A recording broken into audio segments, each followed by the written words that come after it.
Jack Lambert once said years ago famously, what do I think of quarterbacks? Put a dress on them. Okay, maybe we can't do that. Maybe we should just put flags on them and play flag football as it relates to pass rushing.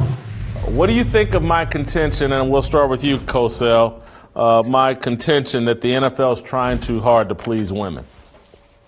I think that's a part of it. I wouldn't go that far, but I think it is the outrage mob and the cancel woke culture that they are trying to codify, in my view. Look, when you get into certain jobs, whether it's coal mining, doing construction jobs or 1,000 feet in the air, or playing football or being a prize fighter, everyone knows what they are getting into.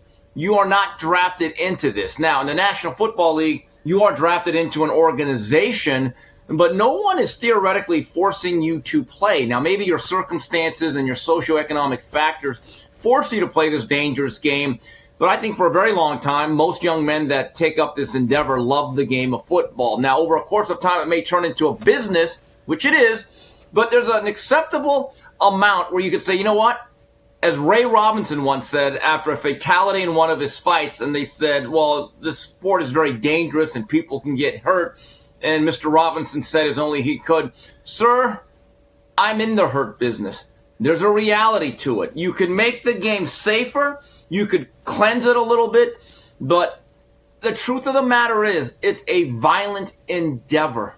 And I've even seen it in boxing where nowadays, if you get hit too much in the middle of a round, at the end of the round, instead of getting your 1 minute rest, now you have doctors coming in, calling a timeout, extending the rest period. And here's the problem. You might actually extend the beating. If you give a guy another 30 seconds in between a round, maybe that guy lasts 3 more rounds that he shouldn't. And I've seen this in the National Football League. There came a point about a decade ago, Jason and TJ, they outlawed certain hits. And here's what happened. And you can ask Rob Gronkowski about this. The target area started to lower. Guys started getting their knees taken out. You talk to a lot of players, and it's not popular to say anymore. They tell you they would rather take a blow above the chest than below the thigh. And they only play the game. But, you know, that Tom Brady hit was very interesting. It got me thinking, and I know you and me, Jason, are on the same wavelength when it comes to this. This game has changed so much that you almost have to judge players differently from this modern era to what it was. I go back to Joe Montana, who in my mind still is the greatest quarterback ever, not because of the number of rings or anything else. He played in an era where quarterbacks were still football players. The two most violent hits I think I've ever seen on a quarterback was in the 86 divisional playoffs against the Giants. Jim Burt bounced Joe Montana off the air. It looked like Jazzy Jeff when Uncle Phil would throw him out of the house.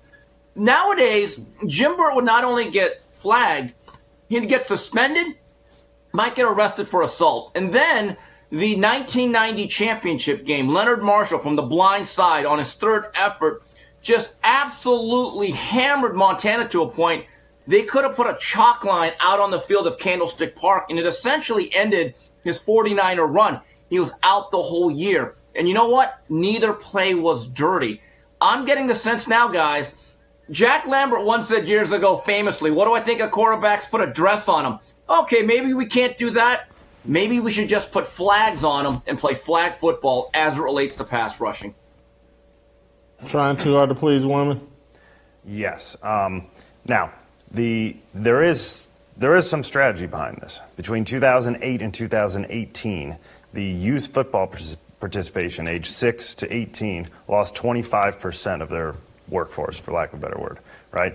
High school football is below 1 million kids for the first time since 1998. So it is dropping. Now, the question is it dropping because the NFL won't fight back, or is it dropping because of all the lawsuits and the idea of the CTE propaganda, which is what it is, right? Because if you know the background of this CTE nonsense, it comes from one study, commissioned in 2012. They studied like 101 brains, donated from people who were like, I'm pretty sure this guy was crazy. And they said 97% of those guys, turns out they were crazy.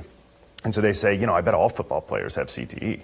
And you're like, well, you didn't study any of the healthy guys, and you didn't study any women's soccer team, and you didn't study any women who never played sports or any local accountants, how do you know everyone doesn't have a level of whatever this is that you're making up? And so a lot of it is propaganda. You've scared these women instead of the NFL saying, this is a violent sport, but this is the safest you can make a violent sport, and we're definitely not cracking until you get us some better information than that garbage. Instead of that, they say, you know what, you're right. This is a terribly violent sport. What we'll do is we'll cover everybody with bubble wrap. We'll make it an unwatchable sport.